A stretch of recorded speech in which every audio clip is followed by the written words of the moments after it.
Again, just like I guess the last time we talked, it's good to be back on campus.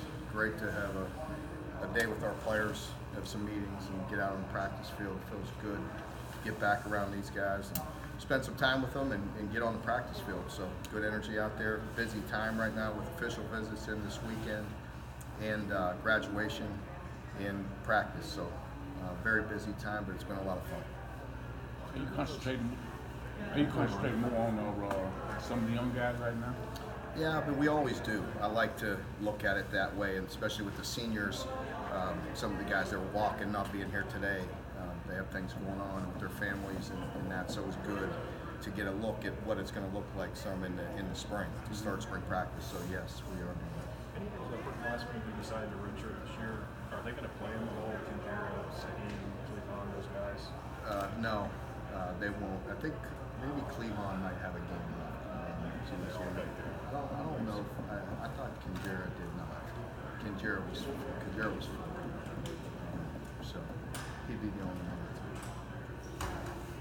When you look at the young guys coming up that you're sort of watching now, defensively, I'm guessing those are the guys you're most interested in. Yeah, you think? Yeah, definitely. Very interested in those guys, and have been all year, to be honest with you. So try to put a lot of pressure on them when we could in season, whenever we had time to just see to get ahead on that. And there will be a big issue because you're going to try to force a lot on them to just the experience factor and getting them as many realistic looks as you can, and for us to see exactly what they can and cannot do.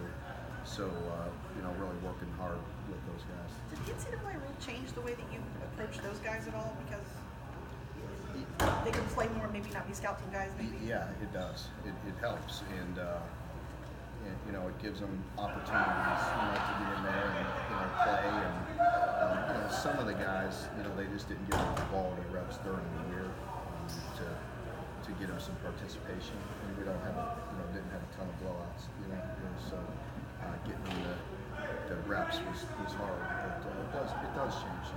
Have you changed your bowl prep throughout the last 3 years?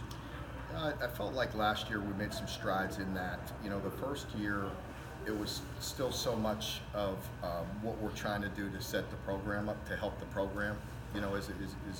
As much as you always want to go win, and you're playing to win.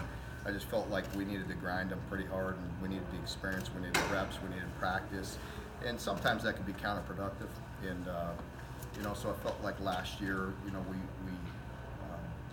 we managed that and had a good balance of working extremely hard when we're on the practice field, but also not overdoing it with them. And I think that's where we're always trying to find that fine line. Do the same thing this year. Have y'all begun to address any Penn State stuff with them yet? Yes. Yeah, well, with the players, not so much. Yeah. Okay. Well, I shouldn't say that. We did. We introduced some things today. Yeah, we're still going good against good, but we still are applying some plays that will carry over. Yes. Is there a team that you would compare Penn State to that you've played this season? Mississippi State. Have you made any decisions about Zaire Hughes and whether or not he'll play in the bowl game? Pardon me? Zaire, if he'll play in the bowl game? No, he's definitely suspended from all team activities. As head coach, did you feel an obligation to either encourage or discourage Josh or Benny to play in the game? No, I really felt the need to stay out of that, and I wanted it to be their decision and come from them. And the only thing I said, like I said the last time we met, I told Josh, because I knew, we had some preliminary talks, and then we had a few more, but we were running around doing all the award ceremony, and he was keeping busy, and he said, when we get back, let's sit down and talk about it. And before we got into those discussions, I just told him, I said, I want you to know that, again, what I said last time, that we respect you, your legacy's set here, and do what's right for you. I didn't want him to feel that pressure from me, because I just, I felt like we just did a lot, and he accomplished a lot, and what he did for us this year, and coming back, he did good for himself, and he did good for our program, and so I just left that to him. Well, you urged Cleveland to make the switch. Did he approach you about it? He approached me about playing some defense, and he knows we're losing a lot of guys and need some players, and so he's out there and he looks good. I like what I'm seeing. Mark, do you have a favorite Benny Snell moment from 3 years now that he's officially announced that he's moving on? Well, heck, so many, so many. I just think, just a lot of big games. I think the Mississippi State game this year was just a big game, and he had a big game. But just there's quite a few over the years, and I knew that was going to be the case all year. That he'd come out and just wanted it to be on his terms and tell people when he wanted to, how he wanted to. And he told the team today, and the first thing in our team meeting here today, and I think most of our team knew that anyway. But before he put it out there publicly, wanted them to know and gave an opportunity to say a few words to the team. So just appreciate what he's done for us. And everybody's different. That's where we are in this for the players. And I know Cal has to address that every year with his players. And sometimes it's right for them. Wouldn't be right, Lonnie. First time this year. What was I talking about? Oh, but let's address it. So, I think every player, every situation, you have to look at it individually. I think Josh Allen would be the first one to tell you coming back was absolutely a monumental decision for him that has paid off. And for Benny, for running backs, it's a really different position. So he's very much supported by everybody in here to go ahead and move on to the next phase. And we appreciate what he's done. How's Penn State like Mississippi State? Pardon me? How are they similar? Offensively, they're very, very similar. Scheme-wise or Yes. personnel? Scheme-wise. Mm-hmm. Yeah.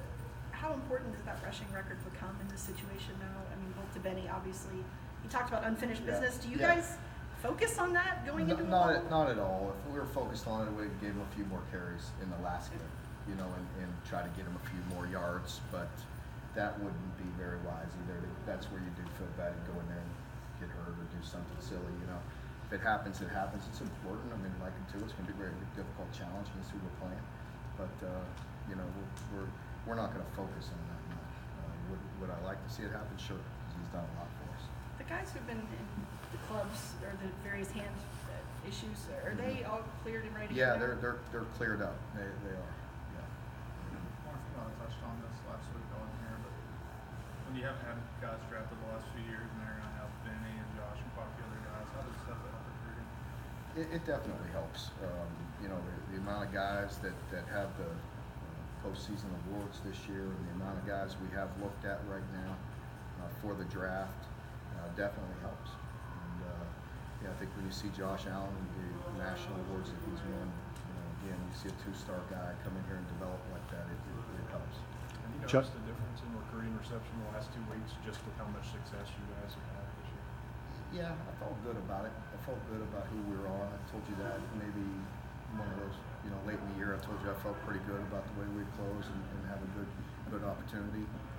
But again, yes, you feel very positive vibes, and as we're out recruiting and nationally, and we've been all over the country, and a lot of people are very excited about what we're doing. James Franklin joked that he tried to encourage Josh Allen through Twitter to not play in the game. He should sit it out. Are there any Penn State players you'd like to encourage not to play? I have no idea. I have enough to worry about right here. So they have a lot of good players. Have you talked to Coach Franklin at all? I have not yet. No, not yet. I'm sure we'll touch base. It's been Anybody else? a bit of a busy time right now. Everybody good? All right.